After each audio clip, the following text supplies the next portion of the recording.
Hello, good morning, good afternoon, or good evening, depending on wherever you are in the world. My name is Dr. Pankaj Vij, and I'm the co-founder of Crack the Wellness Code. I am a practicing internal medicine physician for over 20 years in the San Francisco Bay Area. And I also run this health promotion platform where we bring actionable, evidence-based information, science-based information to you, our audience, our community all over the world, so that we can give you nuggets of wisdom from the smartest people in the world to make your life better so that you can live to your highest potential. With that theme in mind, I'm absolutely delighted to welcome my friend, my partner, and my guest for our masterclass that we're starting today. I'm delighted to introduce my friend and colleague, Dr. Indranil Basu Ray, who is a very well-respected worldwide expert in electrophysiology, which is one of the newest branches of cardiology. But besides that, the reason that I'm really excited is that he's an author, a researcher, and a meditator for over 3 decades. Dr. Basu Ray is a scientist, and our exposition is about Yogic Sciences. He's trained in medicine, in cardiology, and cardiac electrophysiology from India and the US, with his US training being at Harvard, Tulane, and the Texas Heart Institute, as well as Baylor College of Medicine, all top institutions in the United States. Besides that, he's a practicing yogi initiated into Kriya Yoga by the Venerable Kriya Yoga Master Swami Hariharananda Giri, who instructed him to be a cardiologist and spread the science of yoga all over the world. And that's what he's done. But that's not all. He's one of 7 cardiologists who wrote down the practice guidelines for physicians on behalf of the American Heart Association on the role of meditation in cardiovascular disease. Dr. Basu Ray is the editor of the world's first book on the role of yoga, as we call it, yoga in cardiovascular disease, the principle and practice of yoga in cardiovascular medicine. So it's a pleasure to be with you guys here and with such a beautiful organization that is spreading nice scientific ways of using yoga for not only staying healthy, but also conquering diseases that really wrecks our environment, our planet today, with more than 60, 65 to 70% death coming from these diseases. So it's my pleasure and my privilege to be with you today, Pankaj. Starting with my first question, which is, what is yoga? Because my understanding is I see a patient who comes with low back pain or neck pain, and I give them some YouTube videos and tell them to go stretch their neck or go stretch their back and go do these yoga stretches. And that's what a lot of people understand as what yoga is, a bunch of stretches or asanas, postures that can help you to be more limber and flexible. But in my conversations from you, I'm understanding that there's a lot more to the story.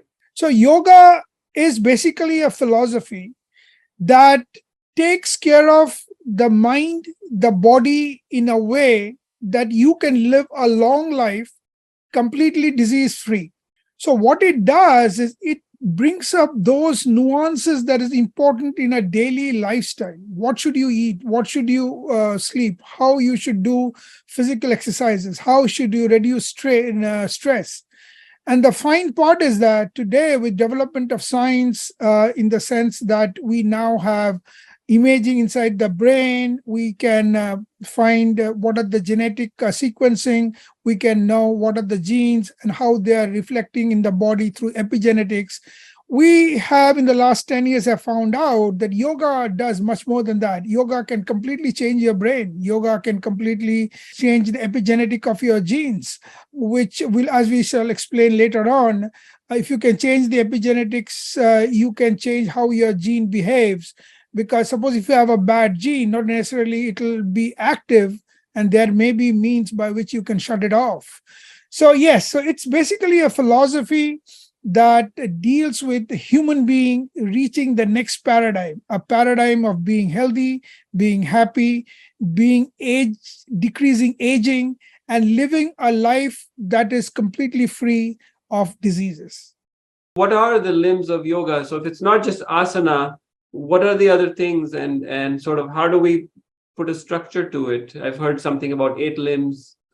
Correct. So you're absolutely right, Dr. Vij. There are 8 limbs of yoga, and each of these 8 limbs are equally important, other than the last limb about which we will talk about that. That's what is called the change of consciousness. We'll come to that.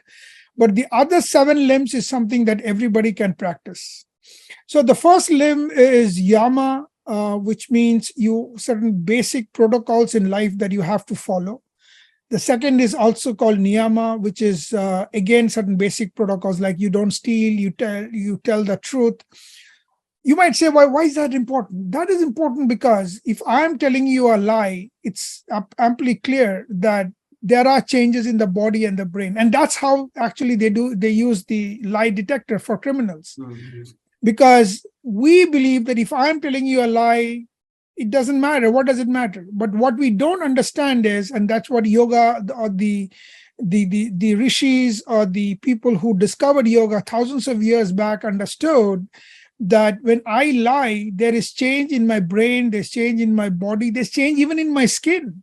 And that's what is picked up by the detectors, because lie detectors don't get into your brain to find out if you're lying or not. They find out what is happening with your skin. So there is change in your entire nervous system called the autonomic nervous system. So these yogis who had practiced and meditated for hundreds of years and gathered this knowledge found out that any behavior that is aberrant to a normal living actually decreases your life. When Wow. you get stressed out, when even if something as menial as small as just telling a single lie can actually cause release of chemical from your brain and your skin and your body, certain hormones like cortisol, which can actually decrease your immunity. No wonder that's why Gautama Buddha is supposed to have said, though I don't know if it's actually he or somebody else, that if you live on earth, pain is mandatory, but suffering is optional. Right. So this is niyama and yama. Then comes your asanas, which every of us know, practicing postures. Then comes, very importantly, breathing techniques called pranayama. So pranayama, unfortunately, is really not breathing. Pranayama is controlling of pranayama. The person who introduced Eastern philosophy to the West, Swami Vivekananda, clearly said that unlike what we think, pranayama is not breathing. Pranayama is controlling the life force. And there are evidences now through science that different breathing techniques can not only change your mentality, change your brain, reconstitute your brain, but also change the activation of your nervous system, including your autonomic nervous system. And there are certain breathing techniques, very esoteric breathing techniques, which if you use, you can increase the release of nitric oxide and such chemicals in your vascular system, which will decrease your chance of having stroke, heart attacks, and a bunch of other vascular problems. So that's pranayama. Then comes pratyahara, which means concentration. And concentration means you bring your mind off all the stressful thing and try to concentrate. And then comes dharana, which is mindfulness. Mindfulness is a practice that you bring your concentration to a single point so that anything that is stressful doesn't get predominance in your brain. And as you practice mindfulness for a long time, we now know that there is complete change in not only brain chemistry, but also firing of neurons inside your brain. That's what is called neuroplasticity. So somebody who is very stressful, who gets stressed out with minimum problems or minimal events, can practice this for 4 to 6 weeks, and there are evidences that not only can he change what predominant neurotransmitter he releases, but also his neuronal firings can be changed inside his brain. And then comes the last but not the least, one of the most powerful technique, which is called meditation or dhyana or meditation. These are the 7 techniques that everybody can practice every day, every minute of their life. The last one is called samadhi, which in English language, the closest word I can have for this is called changing of your level of consciousness. So we exist in different levels of consciousness according to yogic philosophy.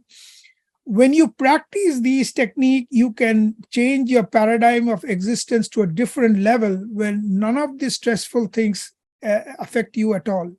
And that's called change of consciousness or samadhi. That's the eighth or the complete or the last limb of Ashtanga Yoga. So in short, you can practice all the 7 limbs, which will lead to you reaching the 8th limb, which is a complete paradigm change in your entire existence and your interaction with the stressful world, which is the most important part, the most important effect of yoga as such. We are stressed out either consciously or subconsciously 24/7, 365. So if we practice yoga only 1 hour a day, of course, it spills into couple of hours. So you are protected by more than that 1 hour. You will be protected for many hours. But if you want to be protected 24/7, 365, you have to be in mindfulness.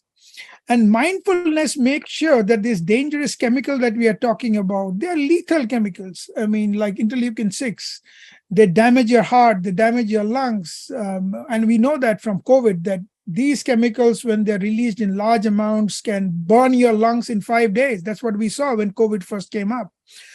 So these chemical release can be decreased or completely erased if you practice mindfulness 24/7, 365. And that's why we say yoga is not going to a gym. You can sit and I'm talking to you, a part of my brain should be completely mindful, because only then I can prevent any form of diseases that you see commonly due to when you don't practice yoga. So yes, it is something that needs to be practiced 24/7, 365. And it's easy to do that. It's just a question of practice.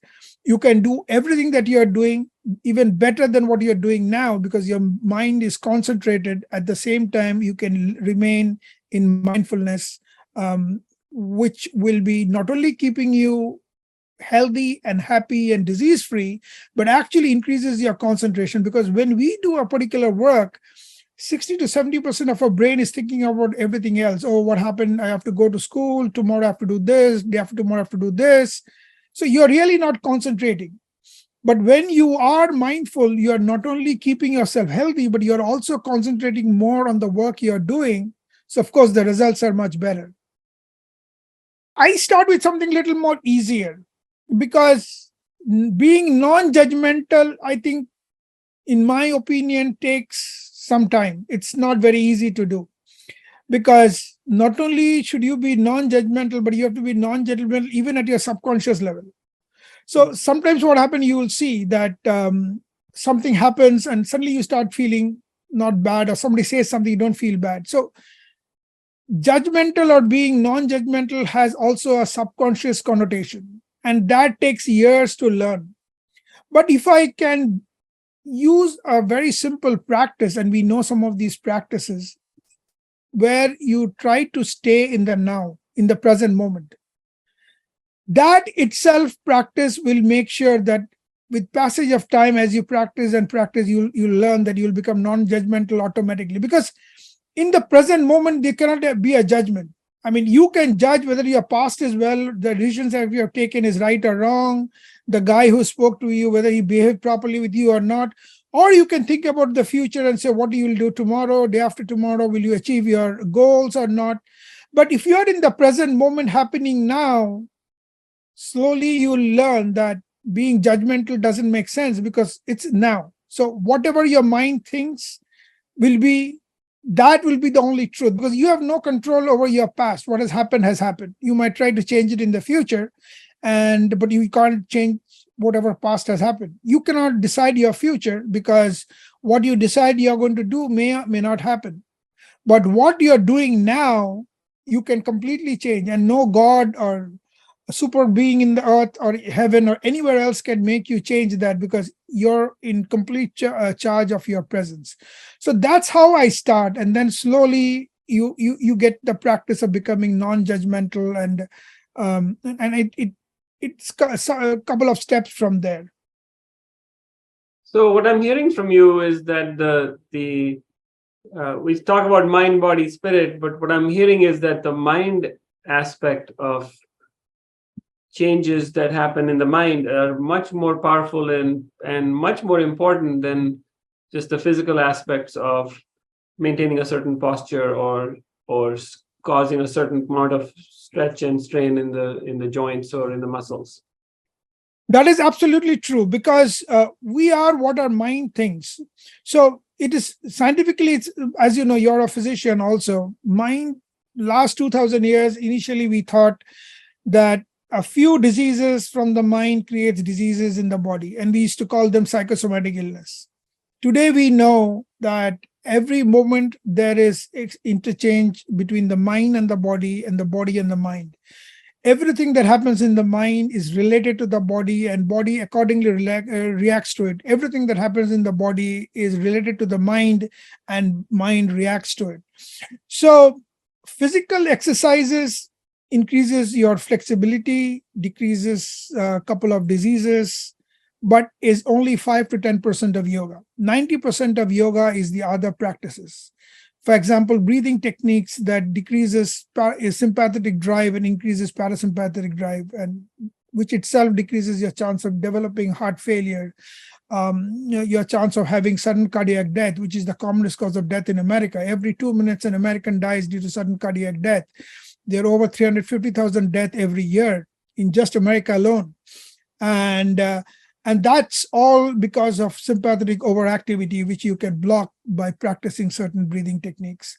When you practice mindfulness, meditation, and concentration, that is pratyahara, dharana, and dhyana, you can completely block off all the toxic chemical released in your brain, because it is important to understand where this comes from. And we will talk more when we talk about how stress damages. But the fact is that when we have stress, the body understands that you're in danger. You're being chased by a saber-toothed tiger. You have to run. Now, so it releases chemicals which shuts off a lot of important functions in the body so that you can concentrate only on running away from the predator. So many important functions are stopped. Heart is made to beat much faster than that is required. Important organs of the body, like the brain, kidneys, get less blood flow because blood is diverted towards organs like your legs, because you need to run away from the predator. Now, when you're angry with your boss, or when you're jealous of your friend who has got a promotion and you have not, neither are you running away from a predator, nor is your life in danger. But unfortunately, these complex emotions have the same reaction for the body and the mind. So mind makes your body behave in the same way as if you are being chased by a predator. So it is very important to understand that just doing physical exercises is highly restricted, though there has been studies, say, for example, comparing asanas, that is yoga, with Pilates or Zumba for controlling hypertension, and it was found that yoga is much better. So imagine that if yoga is much better than these other physical exercises, and even that is only 5% of yoga, imagine the amount of benefit you will get if you practice 100% of yoga, which is other things, including modulated breathing, concentration, mindfulness, and meditation together, the amount of benefit you will develop. How does one begin, right? You could rent a car and just drive through rural America, and there's a yoga studio in almost every little town, which may not even have a school, but there's a yoga studio. So how do we know what we are getting, right? There's so many certifications. There are all kinds of teachers and gurus. There's different certifying organizations like CRYT, IAYT, VAYU. And it seems like it's such a business, and to open a yoga studio and you can have people come and again do those classes for an hour, and it's kind of gimmicky here in the United States. And I'm sure in India it's a similar situation with so many babas and gurus claiming to be the expert who can show you the way. So how does someone like me begin?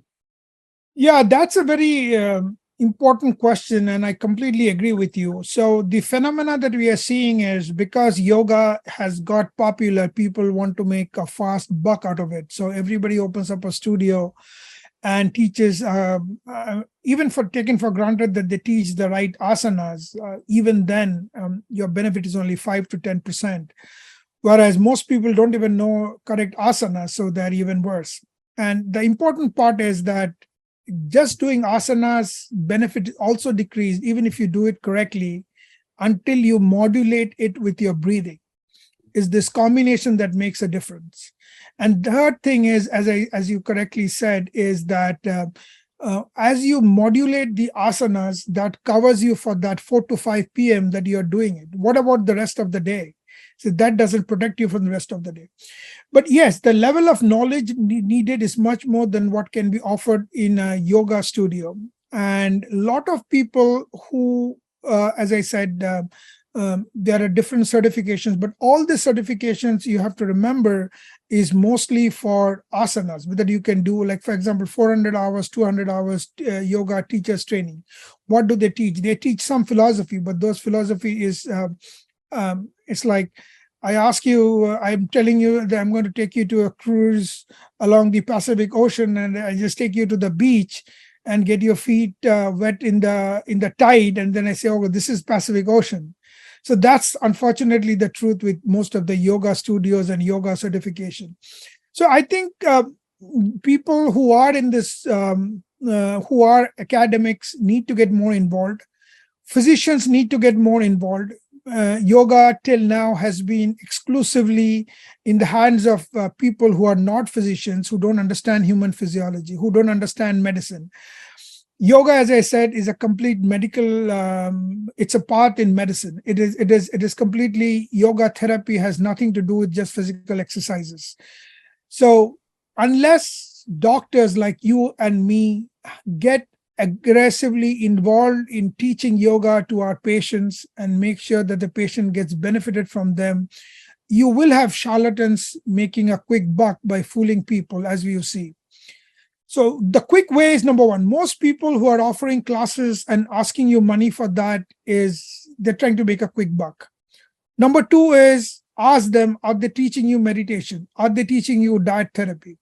Are they teaching you exercises based on what your problem is? Do they have a medical degree or at least a nursing degree where they understand human physiology? And medical degree doesn't have to be allopathic. There are people in this country who are naturopath. There are people in India who are Ayurveda, but they are trained in 4.5 to 5 years in medicine. So you have to have medical training before you're explaining somebody what yoga they need to do for their diseases to keep themselves healthy. Just going to a yoga studio and learning how to stand on your head doesn't do you any good. And in fact, some people can have a stroke or a bleed inside their brain when they're made to do this. Because the level of intelligence and the level of knowledge that most of the yoga teachers have is appalling. I'm not saying everybody. There are a lot of people who are highly trained, who are highly educated, and they do a great job. But some of them are appalling. And you fall prey to them. Not only you lose money, but at the same time, you really don't get any benefit. So that's the reason why I would be skeptical with down the road yoga studio and going to them. And I would rather get institutions which teach yoga, which have yoga practitioners, look for physicians who are trained and who are willing to teach yoga, whether in India, whether in this country, and go for them. And certainly avoid any cults, because yoga is beyond cults, you see. So what has happened, as you correctly said, there are a lot of gurus in India, and some of them run a cult. They give a new name to the Ashtanga yoga or the classical yoga of Patanjali, and they sell it as a brand and make money out of it. I'd stay out from that, because yoga should be available free of. I might charge you for my time, but I should not be charging you for yoga, because I did not discover yoga. I did not invent yoga. Practices are there for hundreds and thousands of years. There are many good books on that. All that you need is a guide who can teach you how to do it properly. So anybody who charges a large amount of money for doing this should be kept at bay. And that's the only way by which you learn, and learn from the right place. And to some extent, it is you got to try out. And that's what once upon a time, yoga, a root things about yoga is, you have to find a guru. How do you find a guru? Yoga says, try and test your guru. And if you think the person knows what he is doing, you'll get it. You'll understand that in a couple of days or weeks. And if you think he does not, change your guru. Get yourself harmed in the process. You also said that there's specific exercises, specific process, depending on what the student is looking for. Could we talk about that a little bit? For example, if a lot of Yeah. our community is dealing with diabetes, or they're obese, or they have, heart problems, how would Yeah. So, for example, if somebody comes with me with, say, hypertension, you can make him or her do 24/6, 24/7, 365 different asanas. His hypertension will not go. Why? Because a large part of hypertension is because of your autonomic activity as well as your stress in your brain. So I have to give him breathing techniques that will cause relaxation of his blood vessels, which will release nitric oxide. I have to give him specialized breathing technique that will tend to improve his parasympathetic discharge rather than sympathetic discharge. I will have to give him meditation which will bring down his stress. So if I think, and I am down the road yoga studio minting money showing people how to stand on their head, he can stand on his head the whole day and he'll end up getting a clot in his brain or a hemorrhage in his brain, because people with high blood pressure are not supposed to do that. So the problem is that every disease has certain nuances that you as a clinician should know. So that's what in medicine, as you know very well, Pankaj, that we have something called masterly inactivity, which means in some diseases, you just don't do anything, because doing active does not mean always doing good. And in those diseases, not doing anything itself is a medical decision. But you can only have that medical decision only when you know the anatomy, the physiology, the pathology, and that patient in particular. And that patient who needs a masterly inactivity, his brother, who's maybe the same age, maybe the twin brother, may require something different. So these nuances cannot be understood by the down the street yoga teacher, because they don't have this amount of knowledge.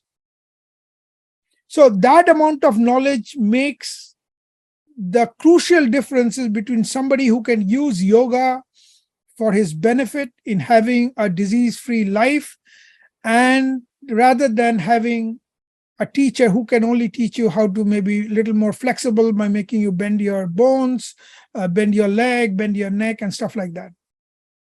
Everybody's asking right now is, where am I supposed to go? Because 99% of options available for me to go start practicing yoga are going to be, somebody who has some certification after 200 hours of, training by someone else who's also had 200 hours of training. So it's almost like a Ponzi scheme. So where do I go? I mean, where do I find? There's only one Dr. Basure, and not everybody can go to him. So where do we find these people? So I think that's why yoga in every country, they are trying to set up standards, so that, and in United States of America, we need to set up standards immediately. I mean, as you know more than me, that for every disease, we have guidelines set up by physicians. So why not guidelines for the biggest lifestyle medicine in the world, yoga? So we need to have guidelines, and we are working on some of these guidelines. Maybe in the future, we'll start having those, because without having guidelines, what happens is every Tom, Dick, and Harry practices whatever they feel like, and they go on fooling people like Ponzi schemes, that this is what I know, and what I know is the best in the world, and you'll benefit from me only and nobody else. In medicine, it doesn't happen like that. I might have 40 years of practice, still my practice may not be appropriate. But when 4 doctors, 10 doctors, 15 doctors sit together and come out with an idea that this is the basic guidelines, these are the parameters, you may not be very specific, but at least you have to draw the perimeter, that this is my land, this is where I can make a house, and this is the perimeter of my property. So once you have the perimeter set up, then people understands that they have to be within that perimeter to make their teaching viable and actually beneficial, rather than everybody teaching whatever they feel like or whatever their knowledge is, and fooling people that this is the only true path. At this point, I'm just going to do a very quick summary of what our topics are going to be for this series, so that people have some excitement over what's coming up. We talked a lot about stress reduction, and I think that's going to be the key thing. That's the whole foundation in my mind to how all of this works. And I think you expounded on that beautifully, that this is a mind science. It's not as so much a body science, but it's more about mind, body, spirit, with mind being the foundation. So I think next session, we should really talk about the role of yoga in stress reduction. But some of the other really exciting topics are the role of yoga in gene expression. You talked about epigenetics and how we can switch on and off gene signals that turn on disease or health. So that's the role of yoga in gene expression. The third topic is the role of yoga in brain function in development, which is so important. We see so many degenerative brain diseases, from Parkinson's, ALS, to Alzheimer's, dementia, that's affecting such a large population, especially as the population worldwide gets older. So the role of yoga in brain function and development. And then non-communicable diseases, which are huge, right? The WHO classifies non-communicable diseases as the biggest killers, and they really eat up the most of our healthcare budgets as well. So yoga for non-communicable diseases such as heart disease and respiratory diseases, which is lung. And then we're going to talk about lifestyle modification, including diet for disease prevention. And this is my favorite topic. I think food is medicine. And we'll talk about lifestyle modification, including diet for disease prevention. And we'll do 2 parts on that. And then we'll talk about yoga for diabetes prevention, for hypertension control, which we touched upon a little bit. And finally, yoga for heart disease management, which is, of course, your forte. So we have some really, really, really exciting topics coming up. In conclusion for today, would you like to sum up with sort of 3 key takeaways? Yeah, the 3 takeaways are: number 1, yoga is the most powerful medicine known to mankind based on latest research. Number 2, yoga is more than just doing physical exercises. And to take benefit from yoga, you need to use all the arms of yoga. And there are 7 different arms that you can use. You have to use all of them to the full extent. Last but not the least, because yoga is more than just physical exercises, going to a studio and learning some physical techniques, it doesn't help much. It does help, but not much. If you have to take the full evidence of benefit of yoga based on latest research evidence, you got to go to a practitioner who himself understands and can teach you these different techniques so that you can get the complete benefit of yoga. With today's problems, including financial distress, a lot of countries have gone into recession, pandemics, it's important that yoga can be a saving light, but that will only be true if you understand and take advantage of every aspects of yoga other than just learning some physical exercises.